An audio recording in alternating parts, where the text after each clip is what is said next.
back to the channel. I just wanted to make one last sit down video before we get married about everything that we learned in engagement. We've been engaged for almost 6 months. We got engaged July 8th of 2023. And we get married on New Year's Eve of 2023, which is 365 days after we met. Wow, if you've been following this channel, you have heard that for a while, but if you're new here, because I just posted some shorts and got a lot of new subscribers, that is our story. We have lots of videos, I'll link them down below, about how we met, our first date, how we knew the other person was our person, the one, I don't know. This is just kind of a recap of our whole engagement season, so I definitely recommend going and watching those videos just to kind of catch up on all the things. But this is Justin, he's my fiance, almost husband, and I'm Emily, and this is what we learned in engagement. Future wife. Future wife. Just chatting before this video about kind of reflecting on our engagement, because I was like, oh, I want to make this video, but then we sat down and we're like, wait, we haven't actually talked about what we're going to talk about. So I'm going to tell them what our kind of overall game plan for this video is. Yeah, we're gonna talk about some of the things that were hard, some of the things that were sweet, and some of the things that were just random or funny. This is also known as the highs, the lows, and the buffalos, which I love. It's so cute. My small group through church, we do like highs and lows, which you're probably familiar with. It's a high from your week, a low from your week, and then we do something called a buffalo, which is just a random neutral kind of item. Like, I got really into sewing this week, or I made a really good taco meal. I love tacos, so my example is always tacos.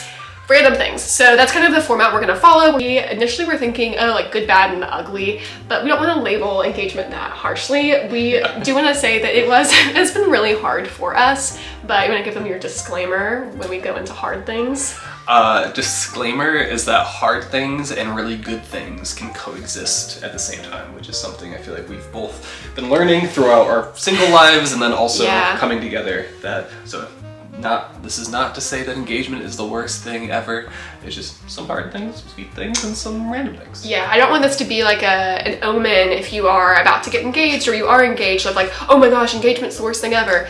It's not the worst thing ever. It's wonderful and beautiful. It's its own season. But for us, at least, we definitely came into engagement feeling like it was going to be this fairy tale, romantic, just perfect, blissful wedding planning time. And there have been those sweet moments, but our engagement season has been really hard and really sweet at the same time, like Justin said. So we want to kind of make you aware that engagement is not all blissful, and there are some hard things that we just didn't see coming, but we want to save anyone else that heartbreak of not seeing these things coming, and just kind of give you a heads up of, hey, if you're engaged or about to be engaged, just some things to be aware of that would have been nice to know before we got into it, and then also some really sweet things that we weren't expecting too. Yeah. Okay, hard things. Again, we kind of thought like sunshine and rainbows was gonna happen, yeah. And I think because of that, and also maybe just because of like the nature of like professing your love to somebody, if you're like, you know, you kind of, when you get engaged, it's like telling that person, but also a lot of other people of like the world, yeah, that like, this is my person, and like I would like to marry this person, and I at least, well, maybe you didn't either, think of like how vulnerable that is, and how when you tell other people that, like sometimes people comment on that. Right. Yeah. So just like the weirdness of maybe some people giving advice or opinions straight that up like, giving unsolicited advice. Like opinions that like are not always helpful. And this is like, can range from like a wide variety of different things, but like, I would say like we got a good amount. Yeah. It was funny because it wasn't the advice, if you will, that we were expecting. Like, we both felt nervous back in June when we were like, oh my goodness, okay, we're gonna get engaged after 6 months of dating. Yeah. We definitely expected people to have comments on how long we had been dating and to say, oh, are you sure? This is really fast. Mm-hmm. But it's funny because the people who knew us knew it wasn't, because they had watched us date, they know us, they knew that we had both dated a lot and we knew what we were looking for, and I just think the type of people that we are, it made sense. They were like, okay, if Justin and Emily are gonna get engaged that quickly, they must know what they're talking about.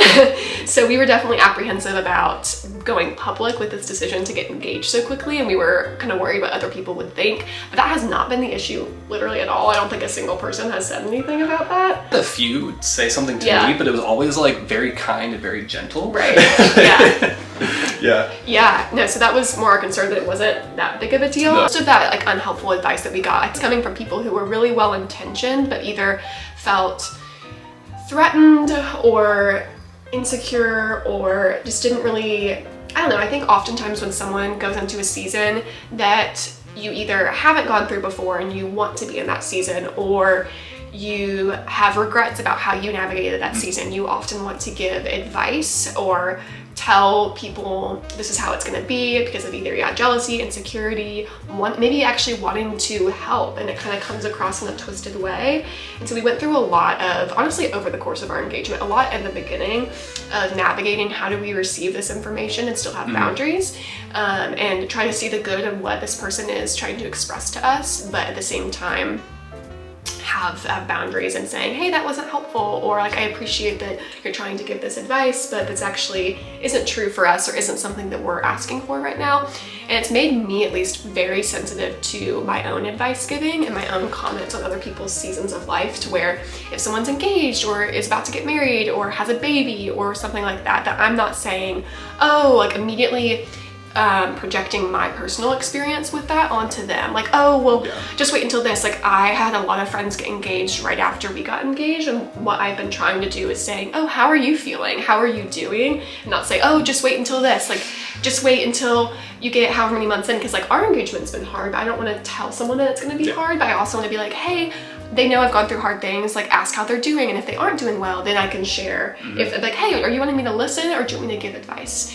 And it's been a lot of kind of unsolicited marriage advice too, but it's interesting because the advice that we've gotten that's been really helpful has been from us asking the people that we really look up to and couples that we admire, asking them for their advice. And that's another thing that I want to take away going into, you know, being married, is I don't want to be the married person that's just giving random marriage advice, especially since we'll be newlyweds. But if someone comes and says, hey, like you guys just got married, you know, we are just a couple months behind you, how did you navigate the first months of your marriage? I'd be happy to share that.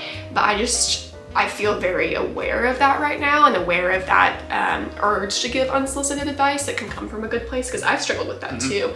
But having gone through it on the receiving end and just feeling very vulnerable and exposed as you're sharing things with your friends and family and on social media, you are usually getting overwhelming positive feedback, but there is some negative that feels really overwhelming, and we got a lot of that back to back, and that was just hard to figure out what to do with.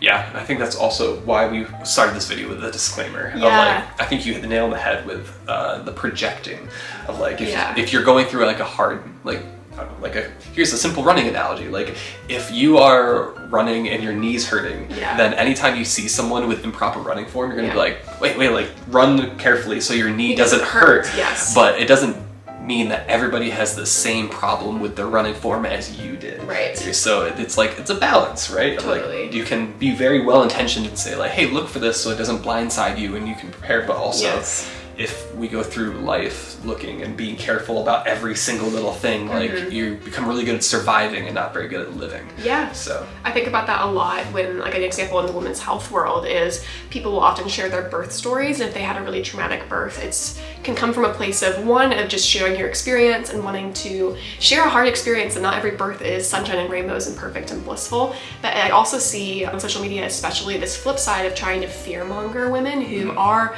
preparing to have a pain-free birth, or wanting to have a natural birth or home birth, or things that maybe not every woman is able to do because they don't have access to it or are not low risk and things like that, and kind of almost shaming someone's excitement and happiness by being like, oh, well, you don't know about this, or, you know, remember this or whatever, kind of being like, well, I have more knowledge than you, so let me like put down your happy feelings about something.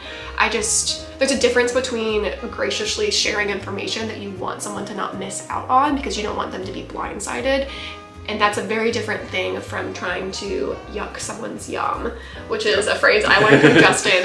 If someone's excited about something but you feel yuck about it, don't yuck their yum. Let them be excited. Let them be joyful and be happy for them that they're excited. Yeah. Also in this season, we had some medical stuff. Kind of like, I think it was someone in your side of things that said that marriage is hard because life is hard. Yeah. Yeah. I really felt like. That's what my therapist said, actually. Oh, okay. That's a great source. Yeah, so in my therapy session, my therapist, Katie, I was telling her about some of these hard conversations we've been having and kind of unsolicited advice of people saying that, oh, marriage is just so hard, it's so rough. Like that's what we got over and over again. And it felt like it was coming, you know, from people with good intentions of like, just want to let you know it's not sunshine and rainbows. And we're over here like, you have no idea the things that we've gone through. Like we know marriage is not sunshine and rainbows. We're not expecting it to be that. We know it's hard. But I remember telling this to my therapist and she was just like, Emily, marriage is hard because life is hard. There's not something that's particular to marriage besides, you know, sharing a life with another person, living together, all of these things that are challenging. But she's like, marriage is a gift from God. It is a blessing. It is a good thing. And life is hard, and so when you're married, you're gonna go through hard things as you're going through life together, which might make it seem like marriage is the culprit, but it's hard because life is hard. And so that was really helpful for both of us because we had gone through a lot of hard life things that maybe made it seem like, oh, engagement is particularly hard. And I think it is hard, especially when you're waiting for marriage and you have all these boundaries and tensions and stuff going on that are particular to engagement and family drama and all of that as you plan for a wedding. But we also went through hard life things that were just life and not particularly engagement. And so one of those things was some medical stuff that we had come up over the summer. Yeah. I think, as you said, just thinking that engagement was going to be like sunshine and rainbows and like kind of forgetting for a few seconds there of like life goes on and you know, like. And we had some really scary, like kind of life-threatening stuff happen and like hospitalization and like a lot of scary appointments and just like stuff that went on that we won't get into detail on a video to the internet, but we had a lot of like friends walking really closely with us through all of that, and it was very scary at one point. And that's not stuff that you really share with the internet. Like I'm not going to share about this on Instagram or a video, but it's hard to be like, oh yeah, you're seeing all of this, you know, sunshine and rainbows, like pictures, highlight reel, all of this, but that's because there are certain things you can't share with the internet that aren't appropriate. And so just know that we have not had a perfect engagement. We've gone through some really hard life stuff together, and we're in a really good place with all of that right now, which is awesome. Like praise God. But yeah, life goes on. Like stuff happens. So a hard thing, but also like a really good thing. I know we're trying not to label things, but has been like our communication and ability to have conflict.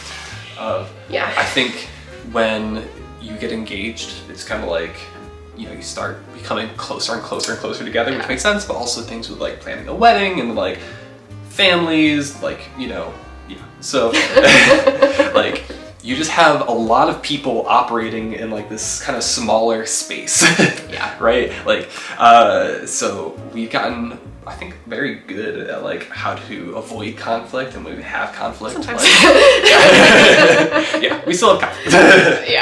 But how to navigate that better, and learning about the other person and how to just be in a close space with that person, like emotionally and spiritually, and Yeah, I totally agree. We definitely have had a lot more conflict in engagement than just like number of conflict wise than dating. One thing that I feel like we did have warning about that, oh, you might have more tension and conflict in engagement than dating. And I think a lot of that I thought was around wedding planning, but like you said, as you're getting closer and closer, you're becoming more in love with this person and more of a best friend. And those are some of the sweet things we'll talk about soon. But you're also rubbing up against them, not physically, but like friction wise. Let's act it out, ready? Where you're like, you're you know, elbowing them, you're throwing elbows, and you're getting in friction with them as you're getting closer and closer. And that's really normal. So if you are like, oh my gosh, we're having a conflict every other day. Yeah, for a while we were having a fight like every day. At one point. And often ending in tears. I mean, at one point we actually almost talked about breaking up. That was November, which family, if you're watching this, you don't know about that because we only told one friend, my friend, you know who you are.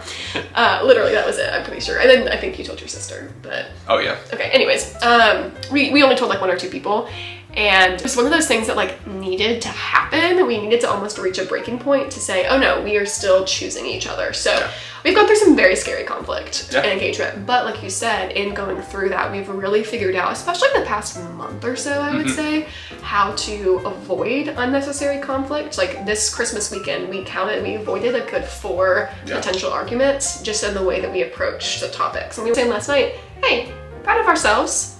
Rock on. And not that conflict's a bad thing, but all 4 of those topics were things that we didn't need to argue about. It was just more like difficult, uncomfortable conversations. So I think in just going through hard things and premarital counseling and talking with our pastors and friends and in being in therapy, all of these sources of advice and mentorship have really helped us to figure out how to I don't know, approach conflict and not be as scared of it. That's something that we both struggle with being really fearful of conflict. But I think we've both come a long way with that. For sure. And one more thing with the kind of harder parts of engagement would be just relationship changes across the board. Like as you are stepping into a new season of your relationship, that prioritization does shift in the rest of your life, right? You kind of go from what I would tell you when you're dating, right? You've got, you know, God, your family, close friends, your significant other, they're a boyfriend or girlfriend, and they're kind of on the same level as your close friends, right?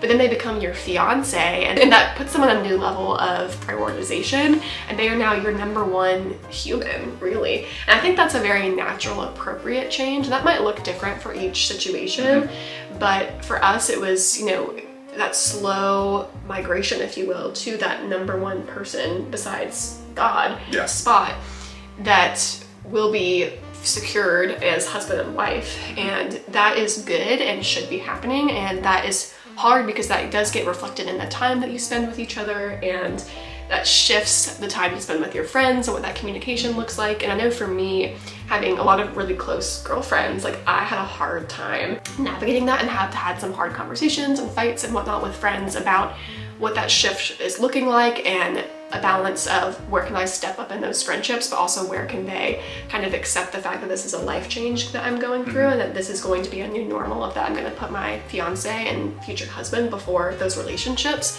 while still honoring those friendships, but that those friendships are going to look different in terms of the time we spend together, communication, all of that. So that's been a really hard, like, kind of pain point for me in engagement with different friends and just navigating it all. So definitely, if you're like, I think it's really is like a big thing with girls too, just because we tend to be a little bit more like emotional about our friendships and just like derive a lot of, not that you guys don't, but I don't know, I feel like I just like, we can get very attached and very hurt by friendship changes often. Do you feel like you went through any of that with your friends? I know a little bit with, Yeah, I'd say a little bit with my friends. A little bit. Yeah, it was definitely like an adjustment of like shuffling around some like commitments and like, but yeah, and like time spent, oh, I'm not going to spend multiple nights a week with you, I'll spend one night a week with you and the other nights are with Emily, kind of thing. Yeah. Our time together is a priority over friend time, but that friend time is still really important too. So balancing all of that is really tricky, and I don't really have an answer to it, but just communication, grace for yourself and for the friend, asking for grace of your friends. I think if you've got friends who are either have been through it themselves or seen another close friend or family member go through that shift, they'll be understanding, and they'll want to be with you through this season and change with you, because friendships do change season to season when you get married, have kids, all of that. So the real ones will stick with you through it. Yeah, agreed. Okay. We had funny, like, sweet buffalo, if you will, when Emily's engagement ring got delivered. The FedEx driver came to my door and I had to sign for it, or he scanned my ID or whatever, but he looked at me and he's like, "Welcome to the club." And I was just like, such like a wholesome of like, this guy was just so excited for me to be married, and then like he was married. And then when you ordered, well, I guess we ordered our wedding bands on the same day. Yes. And then like he gave it to you, same guy. Yeah, was it the same guy? Yeah, same guy. Oh, I didn't realize that. Yeah. So like gave the ring to you. My ring. My ring to you. Yes. And then I wasn't home, so he like called me and he was like, "Yeah, you're not home. Like, I can't sign for it. You can pick it up at the FedEx store." And he was like, did your fiance also order a ring? And I was like, "Yeah." And he's like, "Is her name Emily?" I was like, "It is." It's probably not and he was like, he was like, "Yeah, like I just gave her your ring." And like just like he was just so excited of like having like someone that excited about people getting married is just really sweet and helpful. Yeah, although we've had a lot of little moments like that of people, like Molly mentioned earlier, random people saying really not helpful or kind things, but then we've also had people say really unexpected, sweet, encouraging things, which I feel like has been such an answered prayer as we were navigating all of that hard stuff, to have people speak very specific encouragement when we needed it. I was like, okay, God is using the Holy Spirit to guide these people to give us encouragement that we needed, and that was really sweet. Like, we went on a double date with some of our good friends who, you know who you are if you're watching this, and they are married. They've been married for a little over a year now, and they just spoke so much truth over us in that dinner. I don't know if we even asked them, but like it was one of those like unsolicited advice that was appropriate. Like they just read the room and they could tell we were feeling like discouraged, and they were just like, here's all the things that have been helpful for us. And it was actually so good. Like, checked in. They checked in to see if what they were saying was helpful. And we were like, yes, continue. It was like they gave a little bit and then we like asked for more kind of thing. Yeah. Another sweet thing is in my small group, I came and I don't think I even said, I think someone's like, oh, you're engaged now. And the guy turned to me, he's been married for probably, I think, 30 years, turns to me and just says, marriage is such a blessing. Like, congratulations. And I was just like, that was great. So, it's very sweet. Yeah. We both have struggled with different specific fears around marriage just based on family of origin stuff, friends, personal trauma, all of these things. And so we've individually and together been working through a lot of our fears, and it's been really sweet to see people like very specifically say things of like, no, it's a blessing, this is a good thing, you know, and expressing that they had similar fears and kind of working through that with them has been a really special thing for us. Kind of going off that, what we're trying to do with the video too is like marriage being a blessing is a fact, and it's not like interpretable, if that makes sense, of like labeling something as good or bad. Of like marriage is a blessing, like the Bible conveys that very clearly. And just like of course, like we're not speaking into situations of abuse or infidelity or those not good situations. And healthy, God-honoring marriages are a blessing. This is a good thing, but they're also not going to be without struggle and without sin and all the realities that are true of living in a broken world with imperfect people who are not sanctified yet.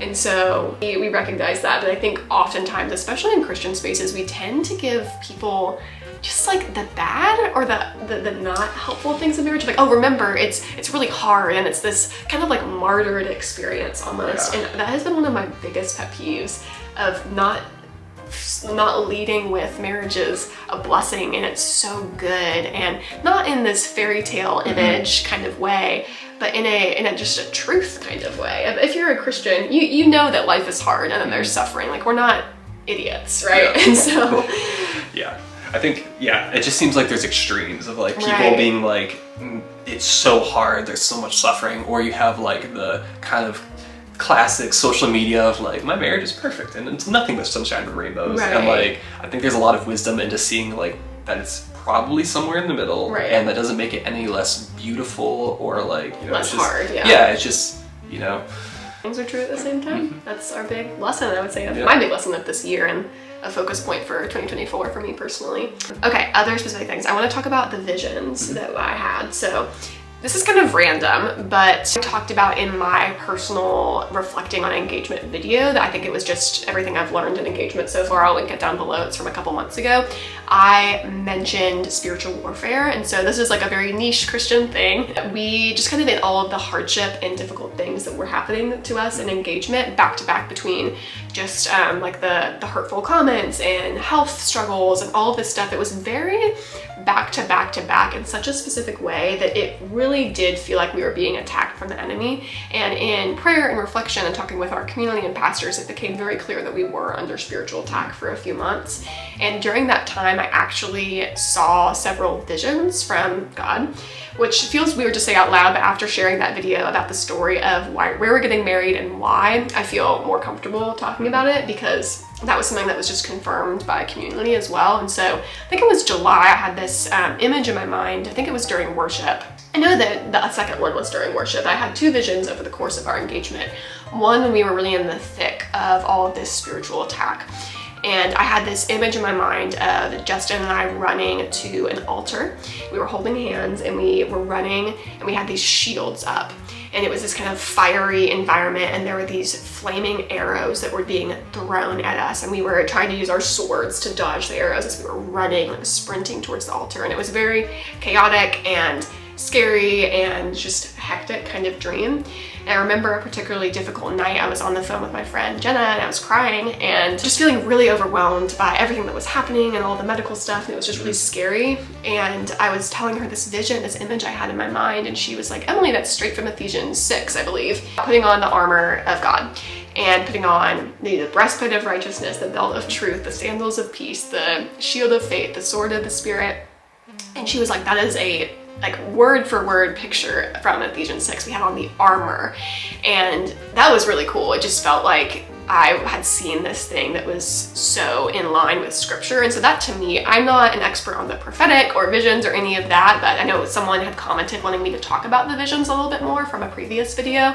And yeah, as far as I know, what I saw was consistent with scripture. So that's enough for me to say, okay, God, like I think I saw this thing and it seems to be from you because it's consistent with your word. What do you want me to gather from this? And so to me, felt like confirmation from him that we were under spiritual attack and that that was something to pay attention to and to pray specifically against and pray for protection and for peace. Another vision I had was like a month or so later as some of that intensity was dying down from the attack that we were feeling. It was probably late August or so, I think, when we had the second one.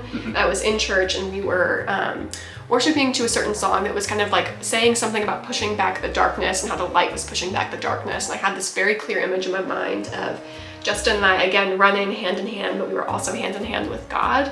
And he was running with us through these like shadows. It was all dark except he had a torch, and so it was this flame. It was just this light, and he was guiding us with this light, and all we could see was a couple steps in front of us, which is consistent with the psalm that talks about his word as a lamp to our feet and a light to our path, or a lamp unto our feet, something like that. I'll quote the right thing on the screen when I edit. And so I remember getting out of church that day and telling you, oh, I just saw this image, and you were like, oh, that was so consistent with what I was thinking and feeling during that song, right? Yeah. And that kind of, to me, felt like we were ushering into a new season of engagement, of going away from these like fiery arrows attack to this more, I don't know, like more intimate, more... It's like more peaceful, honestly. Yeah. But yeah. More internal, more individual. Calm. But it wasn't as much like attack from the outside. It was more like we were doing more internal work. It was just us and God kind of thing versus like all these like extra people attacking us type of thing, or the enemy using them. It was definitely more peaceful. And I put this in the sweet section of this video because it was really sweet to hear from God in that way. All right, camera died, so we are back now. We do not have a poppy drink for a poppy pause. Oh, we don't. Should we do a coffee pause? Yeah. Coffee pause. Okay. Coffee pause. What should our coffee pause be about? Ooh, I have a good one. Okay.